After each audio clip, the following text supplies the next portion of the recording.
Olá, começa agora mais um programa Destaques.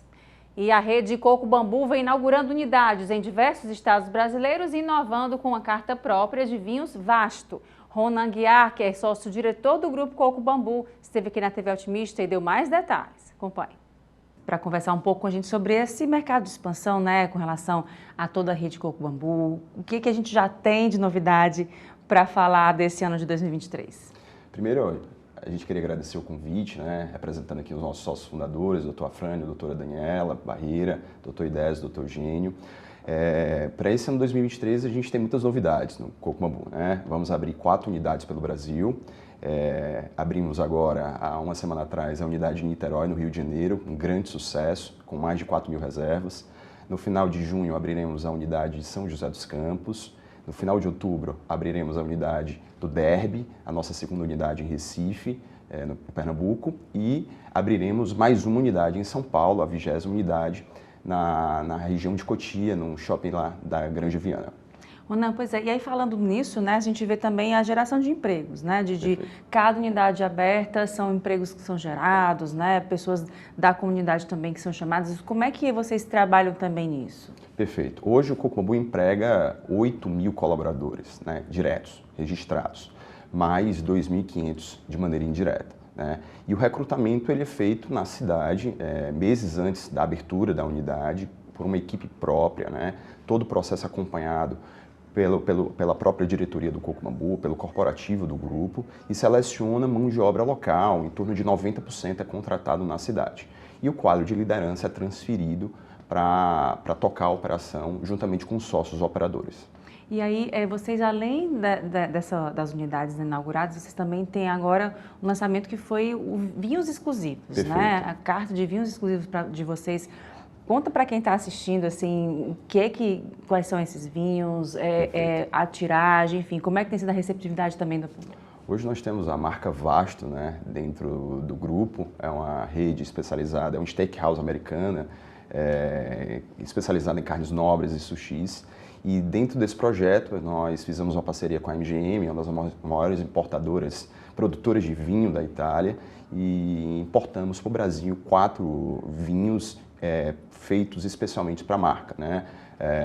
Fizemos até um evento no Vasto, em que você foi convidado e a gente agradece a presença. São 4 vinhos que hoje são vendidos e distribuídos para todas as unidades do Vasto e também do Coco Bambu. Perfeito? E aí, nessa de tiragem, assim, como é que tem sido a receptividade do público com relação a essa novidade? É um grande sucesso, A gente começou as vendas há um mês atrás em todas as unidades. Hoje, juntamente com o vinho Coco Bambu importado de Portugal, são os 2 rótulos mais vendidos dentro do grupo, Os rótulos do vinho tinto, rosé, do branco e do montepulciano. E estamos importando aí nos próximos meses mais vinhos para atender a nossa demanda. Ronan, vocês fazem também ações muito bacanas com relação à inclusão, a trabalhos feitos nos parquinhos também, tem um espaço kids bem inclusivo também, Vocês têm uma preocupação com o cliente, muito além do que apenas o serviço de gastronomia, Contam para a gente como é que é essa preocupação que vocês têm, o trabalho que vocês têm com relação a isso. Isso é muito forte dentro do Coco Bambu. Agora em abril, dia 2 de abril, foi o Dia Mundial de Conscientização ao Autismo, E nós adotamos no Coco Bambu, em todas as unidades, fizemos treinamento nacional, com um especialista da área, e toda a nossa brigada estava com a fita de conscientização ao autismo para abraçar essa causa tão importante de maneira nacional. Então, foi uma grande ação, reverberou positivamente, não só dentro do grupo, mas para outras marcas que viram o que o Grupo Coco Bambu estava fazendo e tem sido um projeto fantástico e novas ações virão, sim, com esse propósito. E como é que é o feedback dos clientes, Assim, como é que tem sido esse momento, já que é um grupo que está em todas as partes do Brasil, Como é que tem sido esse olhar diferenciado para cada região, digamos assim? Perfeito. Primeiro, a gente tem hoje uma demanda enorme em todas as unidades pelo conceito das nossas lojas, né, dos restaurantes, né, focado em ambiente, em gastronomia e atendimento, esse tripé que se baseia o Coco Bambu, perfeito? E com a presença de 3 sócios operadores em cada unidade que conduzem a gestão diariamente, né? Responsável pelo compras, pelo financeiro, pelo RH, pela cozinha, pelo atendimento, pela manutenção da loja, diariamente, né, conduzindo a equipe, os clientes, os fornecedores, para a gente entregar um padrão de excelência ao mercado e encantar os nossos clientes. O Brasil pode ganhar 2 datas comemorativas. Uma deve estimular a segurança no trânsito, homenageando os agentes de trânsito. Já a outra prevê a ampliação dos estudos e da difusão de informação sobre doenças raras. Essas iniciativas constam em 2 projetos de lei aprovados pela Comissão de Educação do Senado. Agora, ambos os textos serão analisados no plenário. No calendário anual, os agentes de trânsito ganham o dia 11 de maio para receber as homenagens da população. A Comissão de Educação aprovou um projeto de lei nesse sentido, relatado favoravelmente pelo senador Wellington Fagundes. A ação é mundial e envolve governos de todos os países que se comprometeram a adotar novas medidas, envolvendo também engenharia de trânsito e educação para o trânsito, a fim de prevenir sinistros de trânsito e preservar vidas. A maioria dos senadores também votou pela aprovação do relatório da senadora Daniela Ribeiro no projeto que institui a Semana Nacional da Informação e Pesquisa sobre Doenças Raras e altera a denominação Dia Nacional de Doenças Raras, celebrado em 28 de fevereiro. O novo nome será Dia Nacional da Informação, Capacitação e Pesquisa sobre Doenças Raras. Dentro do que estou expondo é justamente o que traz esse projeto, a possibilidade de buscarmos cada dia mais avanços, né, para vencer situações como essas que são postas na vida do ser humano. O fim do ICMS e movimentações de produtos de uma mesma empresa mobilizou o plenário do Senado esta semana. Mas a pedido do senador Wellington Fagundes, do PL do Mato Grosso, o texto foi retirado da pauta para aprofundar a discussão. O projeto só deve voltar à análise na próxima semana. Pela lei atual, o ICMS é cobrado sobre as mercadorias que saem do depósito em um estado e vão para uma loja da mesma empresa em outro. A proposta discutida nesta terça-feira acaba com a cobrança. Na justificativa do projeto, o autor alega que não há geração de imposto com a movimentação de produtos entre estabelecimentos do mesmo dono.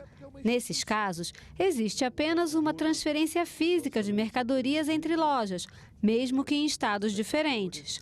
O entendimento vem inclusive do Supremo Tribunal Federal e do Superior Tribunal de Justiça, que dizem não haver fato gerador de ICMS nesses casos.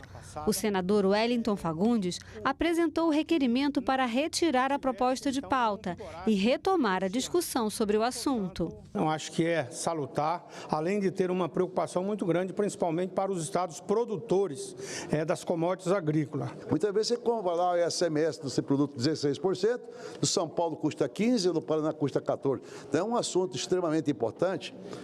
É um projeto meritório, temos que respeitar o autor, Fernando Bezerra. Todavia, eu acho que seria bom a vitre, que inclusive é um pedido do próprio CONFAS, viu, presidente? Do CONFAS está pedindo em relação à postergação, discussão mais ampla. Esse projeto só ajuda a população. Até esse órgão CONFAS, é um órgão que representa os estados, eu vou ser sinceramente com vocês, é um órgão que, para mim, como quase a maioria dos órgãos do Brasil, não serve para ferrar com o povo. Então, estou juntamente com Vossa Excelência aí, que a gente possa votar. Já a gente tem que parar de ser refém do STF, eu acho que essa casa aqui é uma casa legislativa, que a gente está aqui para poder resolver isso mesmo. É uma simples transferência de estoque. Muitas vezes a empresa, ela tem uma mercadoria estocada há meses, há talvez anos, e não vende naquele estado. Mas ao transferir essa mercadoria para um outro estado, que tem uma demanda reprimida, ele pode vendê-lo. O fato é que o ICMS, presidente, é cobrado pura e simplesmente nessa transferência de mercadoria entre estoques do mesmo estabelecimento comercial, o que configura claramente a bitributação conhecida por nós brasileiros. O que eu proponho, considerando esse apelo dos nossos colegas senadores, e não haverá prejuízo nenhum para o trâmite da matéria, é que façamos um compromisso, faríamos a retirada de pauta do projeto na data de hoje, seria possível então um encontro com Sua Excelência o relator por parte da bancada do Mato Grosso, de outros senadores que queiram propor eventuais alterações e sugestões ao projeto, e nós, na próxima semana, pautaríamos o projeto no plenário do Senado, aí sim para votação, e permitindo inclusive ao CONCEFAS e ao CONFAS que possam também se pronunciar em relação a isso, porque há um interesse legítimo dos estados e o Senado Federal, como Casa da Federação, deve minimamente ouvir, né, as ponderações feitas. Na quarta-feira nós pautaríamos como primeiro item da pauta. Os senadores aprovaram a criação do Grupo Parlamentar Brasil-Ucrânia para incentivar e desenvolver relações entre os poderes legislativos dos dois países. Outra proposta aprovada autoriza o Brasil a conceder garantia em um empréstimo de 750 milhões de dólares junto ao Banco Interamericano de Desenvolvimento. E ainda, o projeto que autoriza o Brasil a contratar crédito de até $1 bilhão com o Banco dos BRICS. A Comissão de Segurança Pública do Senado debateu projetos que alteram regras sobre a identificação do perfil genético de condenados. De autoria da senadora Leila Barros, do PDT do Distrito Federal, a matéria pode ser votada pela comissão na próxima semana.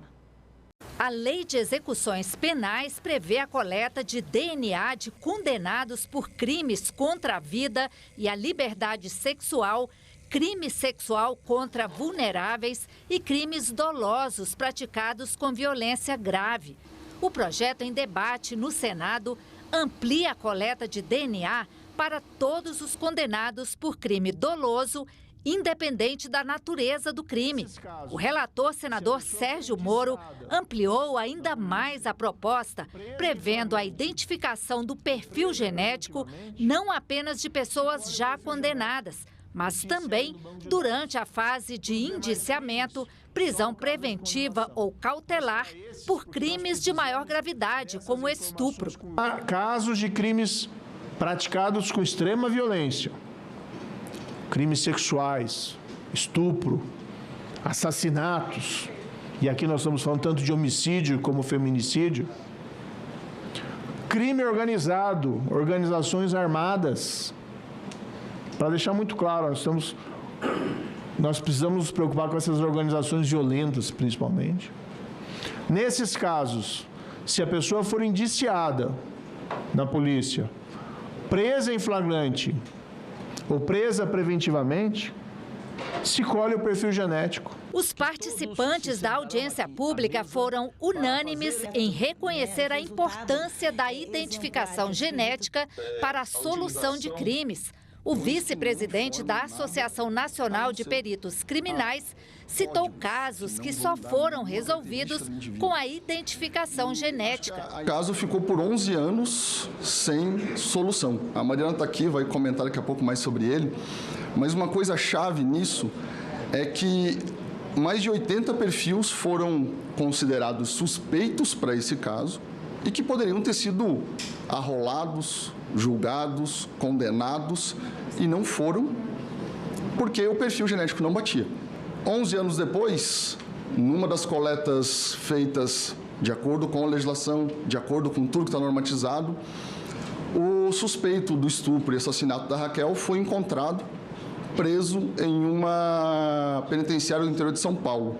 A representante da Secretaria Nacional de Segurança Pública disse que perícia forense é importante, mas ressaltou que é preciso avaliar a relação custo-benefício de uma política pública que é cara.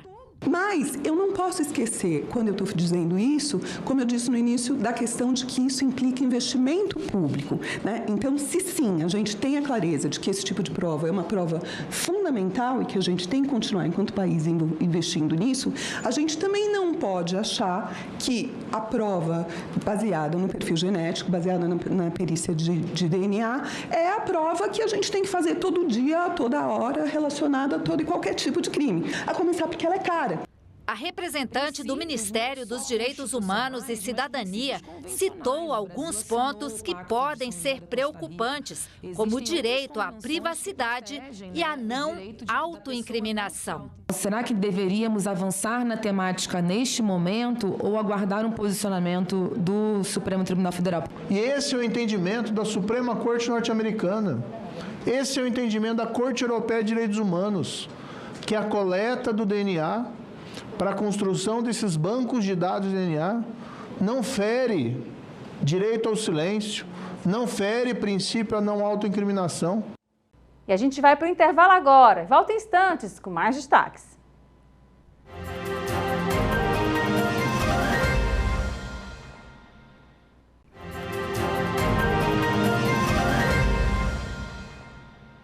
Estamos de volta. O Supermercado Pinheiro inaugurou a 20ª loja da rede no Porto das Dunas e está com mais lojas para inaugurar esse ano. A Alexandre Pinheiro, que é diretor comercial e de marketing do grupo, esteve aqui na TV Otimista e deu mais detalhes. Para a gente falar um pouco sobre esse momento, né, do Pinheiro Supermercado, a inauguração agora recente, né, dessa nova unidade. Conta para a gente o que a gente tem para esse ano. Opa, Laine, agradecer também ao convite, a oportunidade de estar aqui falando um pouco sobre a nossa empresa. Nossa empresa tem 32 anos. Né, e estamos todos num projeto grande de expansão. Acabamos de inaugurar no mês passado 2 lojas, na verdade nós inauguramos uma em Maranguape no mês de abril e no mês agora também de abril, foi cerca de 20 dias depois, nós inauguramos a loja do Porto das Dunas. Né, então isso é motivo de muita alegria, são áreas, locais que há muito tempo nós vimos pesquisando, vendo locais para abertura de pontos de venda nessas lojas. E nós somos muito bem recebidos pela população e todos os clientes dessas áreas. E aí, como é que foi feito o estudo para se colocar, né, essas unidades nesses locais?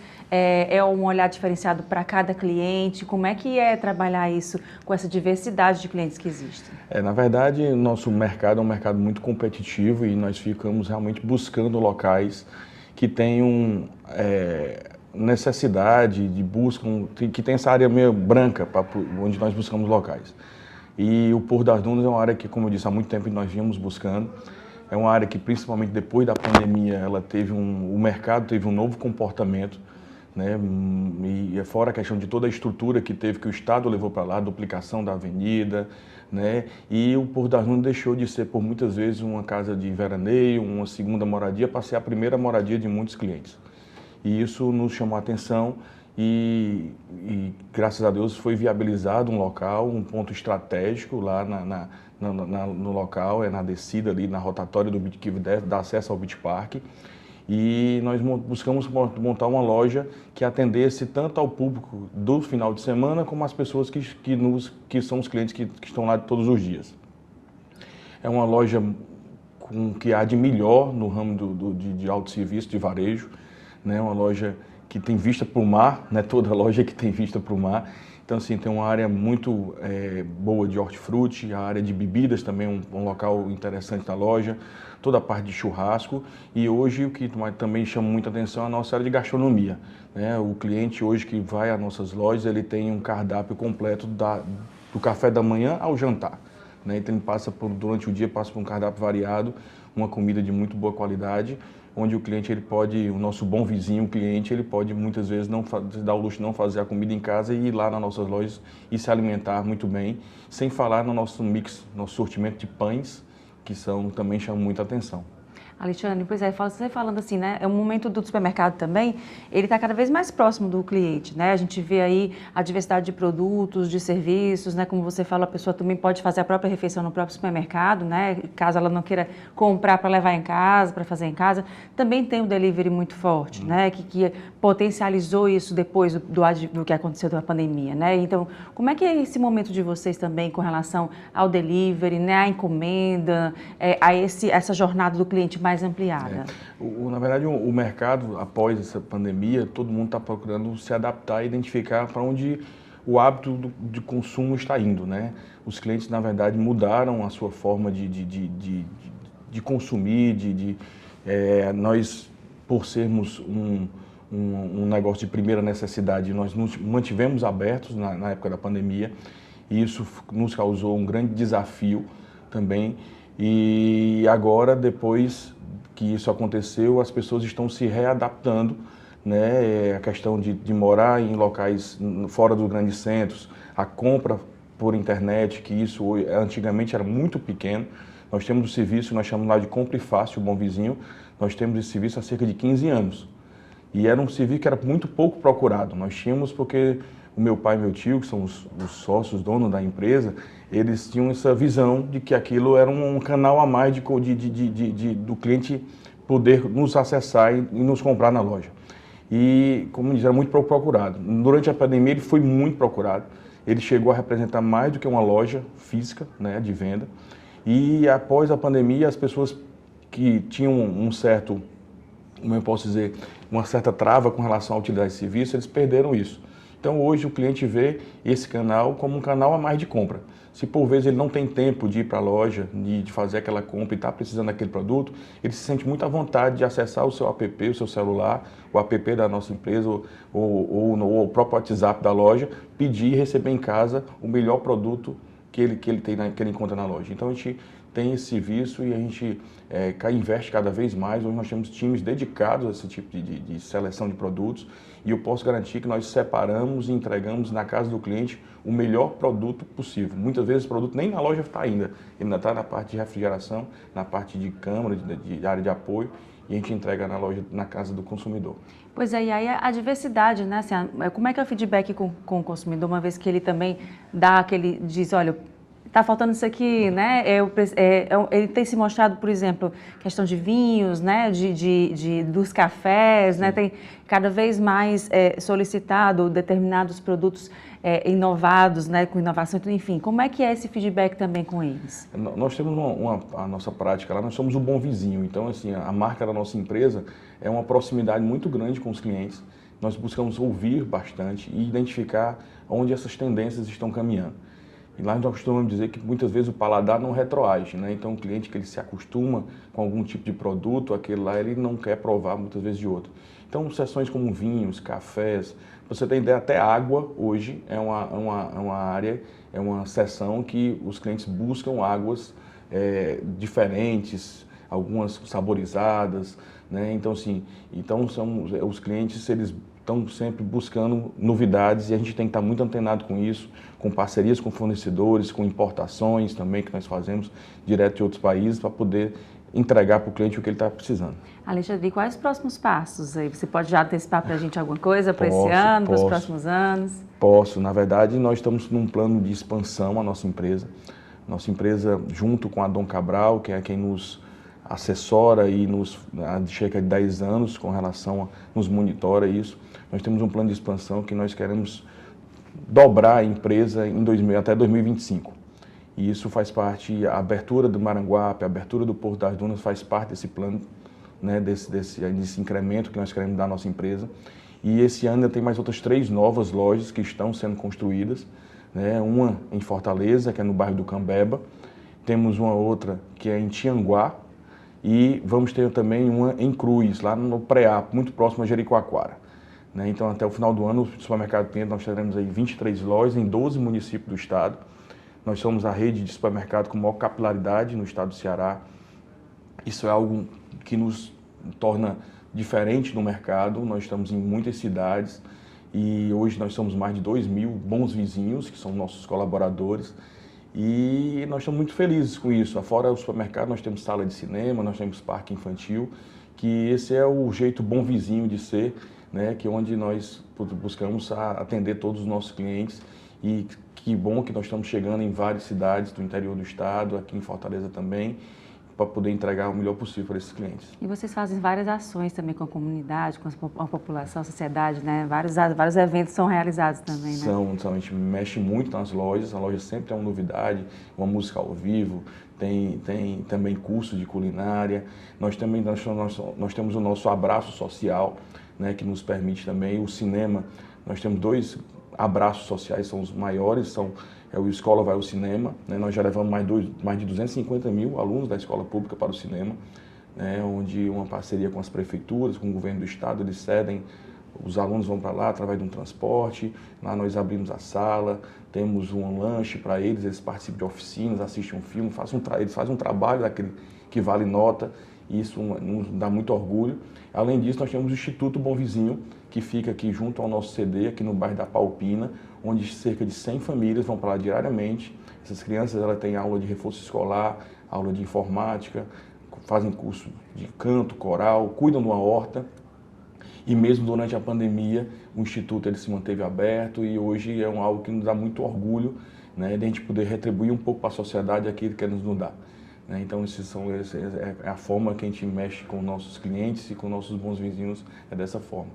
O presidente do Banco Central, Roberto Campos Neto, explicou no Senado como é tomada a decisão para definir a taxa básica de juros. Para afastar as críticas de que essa decisão tem um componente político, Campos Neto afirmou que os juros subiram mesmo em ano eleitoral. Ele disse aos senadores da Comissão de Assuntos Econômicos que não sabe quando a taxa básica de juros vai cair. O presidente do Banco Central, Roberto Campos Neto, já chegou aqui ao Senado. Acho que a gente tem umas imagens aí para mostrar a chegada dele aqui ao Senado Federal. E ele é aguardado pelos senadores para que possa esclarecer os motivos pelos quais o Banco Central tem mantido a taxa de juros em 13,75%. Essa audiência ela acontece em meio a críticas do presidente da República, Luiz Inácio Lula da Silva, que desde o início do ano tem questionado a manutenção dessa taxa. Ele falou, inclusive, em Lisboa ontem, mais uma vez ele questionou a taxa de 13,75%, disse que ela impede o crescimento econômico e também dificulta o acesso ao crédito. Já Roberto Campos Neto argumenta que a manutenção da taxa em 13,75% impede o aumento da inflação e que essa é uma decisão técnica e não política. Roberto Campos Neto deve falar também sobre um erro bilionário na contabilidade cambial cometido pelo Banco Central nos últimos meses de 2021 e durante todo o ano de 2022. Esse erro foi anunciado agora no início do ano e ele permitiu, que o Banco Central anunciasse um saldo positivo no fluxo cambial, quando na verdade ele era negativo em mais de 12 bilhões de dólares. O requerimento para esclarecer esse erro é do senador Alessandro Vieira e ele quer saber os motivos pelos quais houve esse erro e quais as consequências dele. E o julgamento sobre a mudança na correção do FGTS pode comprometer a continuidade do Minha Casa Minha Vida. É o que acreditam os parlamentares que estiveram na audiência da comissão que analisa a medida provisória sobre o programa habitacional, nesta quarta-feira última, dia 26. Na última reunião, o colegiado também escolheu, por aclamação, o deputado Guilherme Boulos, do PSOL de São Paulo, como vice-presidente. O programa Minha Casa Minha Vida foi criado em 2009 e extinto em 2020. Foi substituído pelo programa Minha Casa Verde e Amarela, que trouxe mudanças no conteúdo do programa original, como na faixa de renda dos beneficiários e nas taxas de juros. A medida provisória relançou o programa Minha Casa Minha Vida com o objetivo de atender famílias com renda mensal de até R$ 8.000 na zona urbana e de até R$ 96.000 por ano na zona rural. Esses valores serão divididos em 3 faixas. A medida provisória foi publicada em fevereiro e tem que ser votada até o dia 14 de junho. Na primeira audiência pública da Comissão Mista, o secretário nacional de Habitação do Ministério das Cidades explicou que a meta do governo é a contratação de 2 milhões de unidades habitacionais até o fim de 2026. Ailton também falou sobre o programa Faixas e Formas de Financiamento, com destaque para o programa que envolve parcerias. E o que a gente está apostando bastante, senhores, é no Minha Casa Minha Vida, parcerias com entes locais, aí Minha Casa Minha Vida é uma parceria com as cidades. Tenho percebido um interesse grande dos prefeitos, vereadores em apoiar a habitação. O que a gente tem dito? Olha, a gente tem recurso para financiar a habitação, interesse social, e se o município tiver capacidade financeira de aportar, por exemplo, R$ 20.000 por unidade, ou entrar com o terreno, muitos municípios têm terreno público e têm interesse de entrar com o terreno, a gente está formatando um programa para rodar nos próximos meses em que seja simples esse processo. O representante da rede BR Cidades disse que o programa habitacional não deve ser pensado apenas como construção de casas, mas com o conceito de cidades. A gente teve uma tradição de construção de empreendimentos habitacionais sempre nas margens periféricas das grandes cidades. Enfim, a gente sabe que isso tem um efeito muito ruim.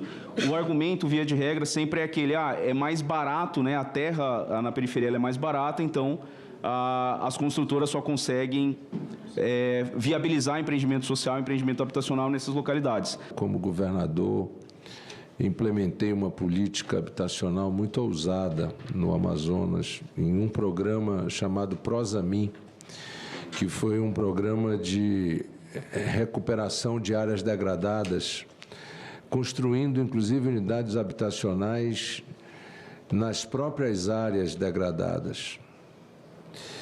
Portanto, nós não deslocávamos as famílias para áreas longínquas. O relator da MP na comissão, deputado Maragoni, fez um alerta para a ação direta de inconstitucionalidade que está no Supremo Tribunal Federal e que pode excluir 75% das famílias com renda de até 4 salários mínimos do programa Minha Casa Minha Vida. Nós estamos diante do fim do Minha Casa Minha Vida,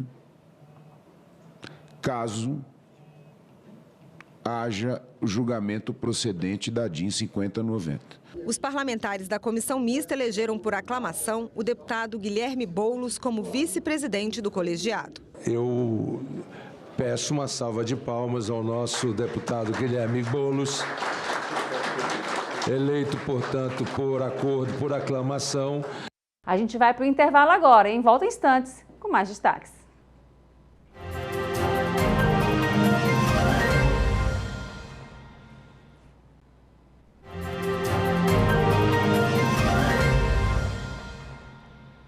Estamos de volta. A Sorvetes Frost recebeu recentemente o selo Eu Reciclo, que potencializa as medidas de sustentabilidade implementadas pela marca. Wanda Monte, que é gerente de marketing da Frost, deu mais detalhes. Acompanhe. Wanda, para falar um pouco sobre essa parceria, essa ação que a Frost está realizando com a Eu Reciclo, explica para a gente direitinho como é que foi pensado isso. Um dos nossos valores, um dos valores da Frost é a sustentabilidade. E aí a gente buscando, alternativas sobre como ser uma empresa mais sustentável, como que a gente faria melhor a questão da nossa logística reversa, A gente conheceu a empresa Eu Reciclo através de outros parceiros nossos, E a Eu Reciclo é uma empresa de tecnologia que ela faz o rastreamento dessa cadeia de reciclagem.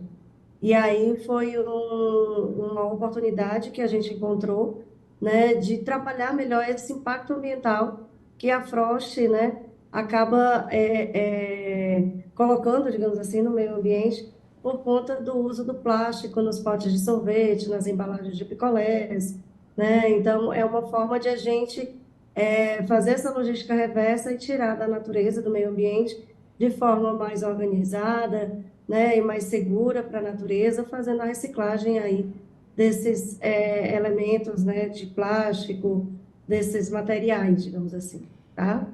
Pois é, esse olhar aí de sustentabilidade, a gente cada vez mais comum nas empresas, essa preocupação também com o meio ambiente, E aí, além dessa ação, vocês realizam quais ações voltadas para isso também?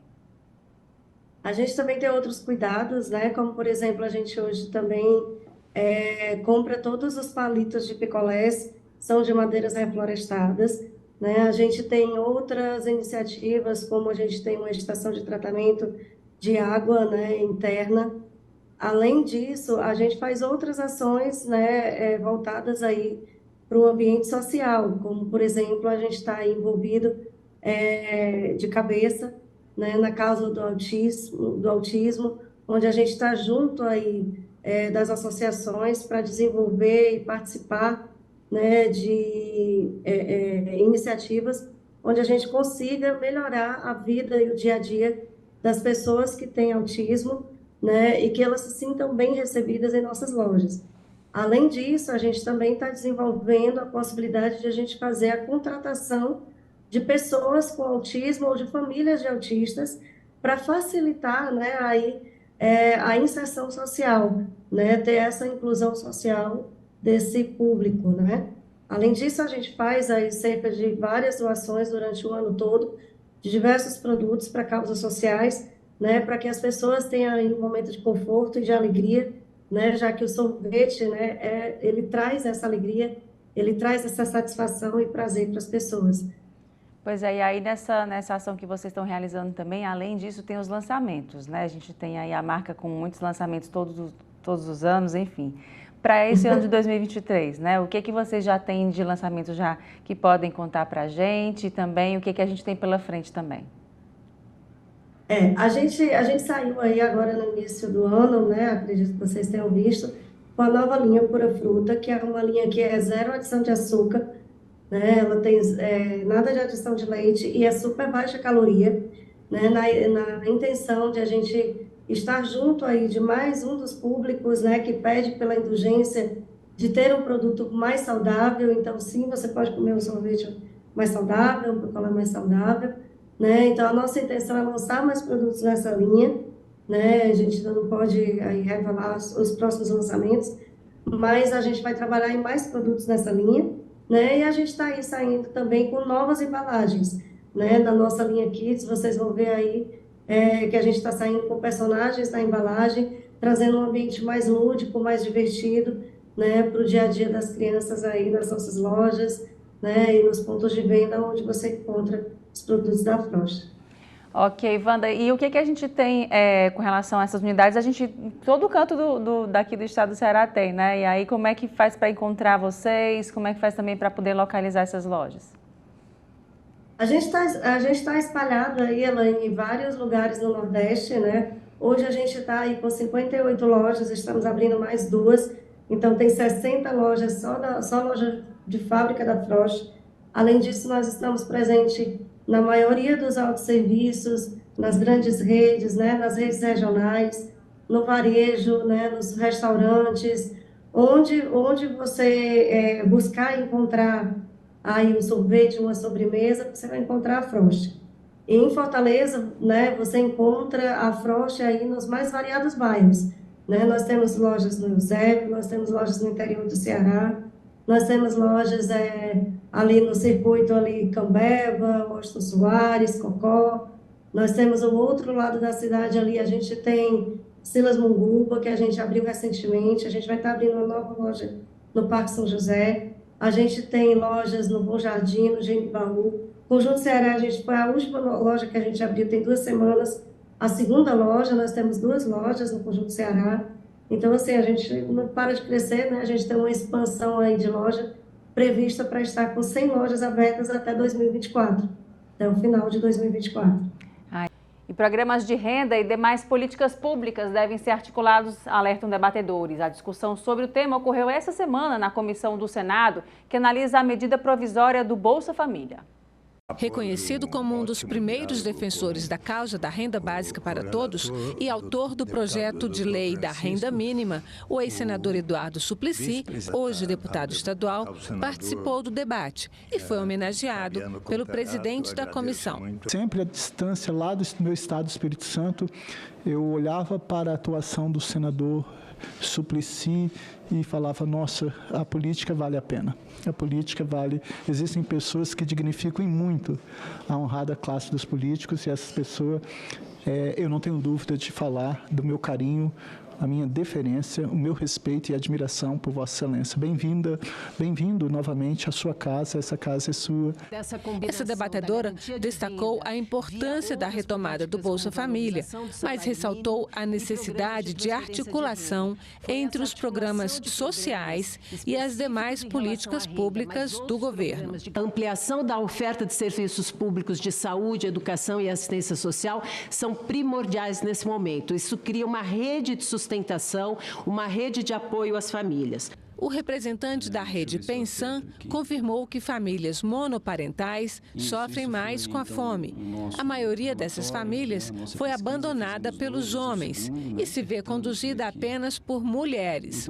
O estudo apresentado por ele mostra também que famílias de pessoas pretas, de baixa escolaridade e com crianças estão mais sujeitas a situações de insegurança alimentar. As pessoas vão dormir com fome. A gente viu também a questão da qualidade, a gente gente tem diminuído a questão do feijão, do arroz, das carnes, né? A gente sabe que tem a fila de ossos, troca por ovo, etc. O presidente da Rede Brasileira de Renda Básica ressaltou que o governo atual deve usar esse momento para aperfeiçoar o programa Bolsa Família e torná-lo mais próximo de um futuro programa de renda mínima de cidadania. São necessárias modificações no texto do MP, que institui o PBF, para que a sua conversão incorpore na prática as diretrizes de uma renda básica, de forma a fortalecer a dignidade e a liberdade real para todos. O ex-senador Eduardo Suplicy voltou a destacar a importância de se transformar os programas assistenciais, como o Bolsa Família,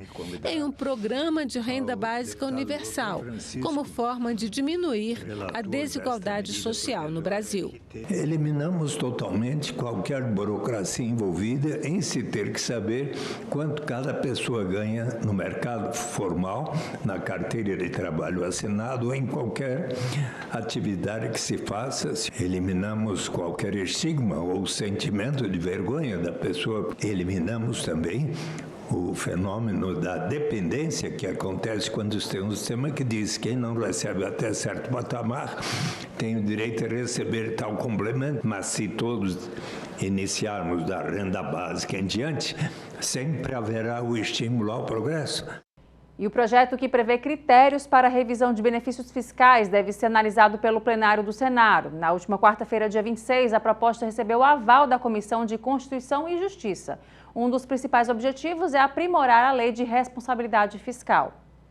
O texto estabelece que benefícios fiscais concedidos pela União, estados e municípios a pessoas jurídicas sejam reavaliados a cada 5 anos. Se pelo menos 75% das metas estabelecidas não forem cumpridas, o benefício não será renovado. A intenção, segundo o autor, senador Esperidião Amin, é avaliar o custo-benefício do incentivo. O município que quer dar um benefício fiscal vai ter que avaliar. O estado do Rio de Janeiro, que deu benefício fiscal até para a joalheria, vai ter que avaliar.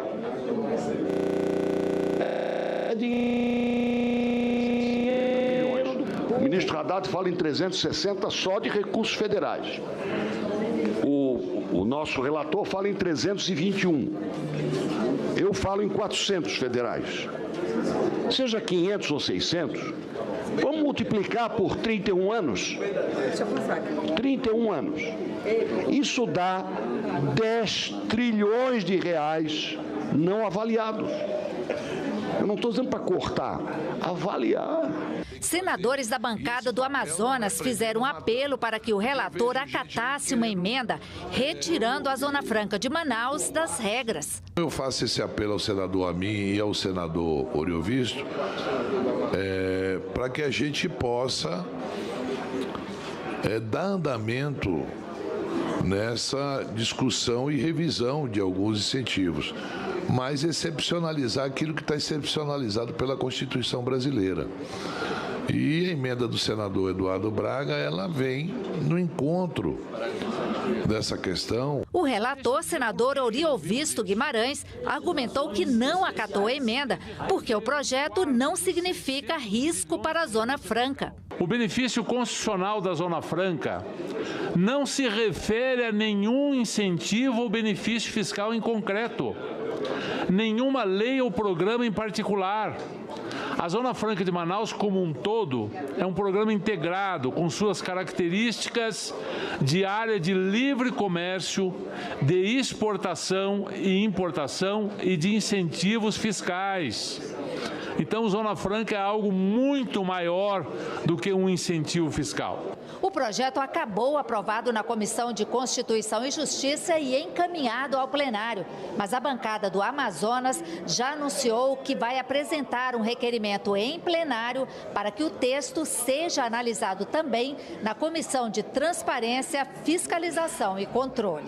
Os benefícios fiscais concedidos aos produtos da Zona Franca de Manaus são feitos através de processo produtivo básico a cada um dos produtos produzidos. Portanto, os indicadores de geração de emprego, de desenvolvimento econômico, etc., que são estabelecidos para avaliação dos benefícios fiscais, precisam estar dentro de um contexto de desenvolvimento regional, de desenvolvimento e da diminuição das desigualdades regionais, senhor presidente. Estas são questões que precisam ser aprofundadas. A leitura do pedido de abertura da comissão mista que investigará os ataques de 8 de janeiro aos poderes foi feita nesta quarta-feira, dia 26, pelo presidente do Congresso, Rodrigo Pacheco. As escolhas de presidente e relator vão ocorrer após a instalação da CPMI e a indicação de membros, mas não há prazo definido. O presidente do Congresso, senador Rodrigo Pacheco, abriu a sessão com a leitura do requerimento para a criação da CPMI dos atos antidemocráticos. O requerimento contém o número constitucional de subscritores e será publicado para que produza seus efeitos legais. A CPI mista vai investigar as invasões do dia 8 de janeiro, quando as sedes dos 3 poderes foram depredadas. Os parlamentares querem chegar aos organizadores e financiadores dos atos. A CPMI terá a participação de 16 deputados, 16 senadores e igual número de suplentes. Eles terão 6 meses para concluir as investigações. O vice-líder da minoria no Congresso, senador Rogério Marinho, questionou o presidente do Congresso Nacional sobre os critérios de definição de proporcionalidade. Fomos informados que ontem houve uma movimentação de mudança de componentes de blocos parlamentares, ontem à noite. O senador Randolph sai de um bloco e vai para um outro bloco. E isso significaria, numa visão preliminar da mesa diretora, que as 3 vagas que o nosso bloco teria direito baixam para dois elementos, ao invés de 3. Ocorre, senhor presidente, que dentro da especificidade da norma e da hierarquia, existe uma norma de 2006 que rege, inclusive, a CMO, que determina que esta formação é em função da composição dos blocos e partidos na segunda quinzena do mês de fevereiro. Chama a atenção do nosso consultor. Desta forma, nós teremos 13 membros e teríamos, então, os 3 indicados e não apenas 2. A gente espera que haja um equilíbrio ali entre as pessoas que são governo e que são oposição, porque esse é um instrumento importante da minoria, já que a base do governo trabalhou muito contra a instalação dessa CPMI, enfim, a própria imprensa divulgando que o governo ofereceu cargos, espaços e orçamento para deputados e senadores que retirassem o seu pedido, a sua assinatura desse requerimento, ou para que não assinassem, o que mostra o medo do governo em ter realmente uma exposição pública daquilo que de verdade aconteceu. O que é que diz o regimento? Até a leitura do requerimento de instalação da comissão parlamentar de inquérito, vale a composição que foi publicada no Diário Oficial. É essa a composição que está valendo. Não há outra resposta fora do regimento. O nosso governo foi vítima no dia 8 de janeiro. Foi vítima de uma intentona golpista em ascensão. Uma intentona que ocorreu ao longo dos últimos 4 anos e que teve uma escalada a partir do dia 30 de outubro de 2022, com o não reconhecimento do resultado eleitoral por parte daqueles que governavam então. O presidente do Congresso recebeu a questão de ordem do senador Rogério Marinho, solicitando essa definição da proporcionalidade. Lido o requerimento da CPMI, o próximo passo agora é uma definição da Secretaria-Geral da Mesa, juntamente com a presidência, desta proporcionalidade que será publicada. Antes desta publicação, eu levarei em conta a questão de ordem de Vossa Excelência e eu a recolho nesse instante para a decisão que, obviamente, embasará, inclusive, a publicação da proporcionalidade. O vice-líder do governo no Congresso acha que a CPMI vai esclarecer o que a Justiça já sabe. Eu só não gosto da CPMI porque você vai despender uma energia que já foi muito bem gasta pela Polícia Federal, Ministério Público, Judiciário, e nós vamos atrás do que já está na rua. Os nomes, já tem gente presa, já tem gente que virou réu. Se tiver uma estratégia do governo, é porque a CPI esclareça o mais rápido possível, ou revele o que a Justiça já sabe, quem fez, que eu imagino que nem tudo foi revelado das investigações da Polícia Federal. Mas ela já deve saber, pelo menos, 60% a 70% dos financiadores. E o Destaques fica por aqui. Obrigada pela sua companhia e até o próximo programa.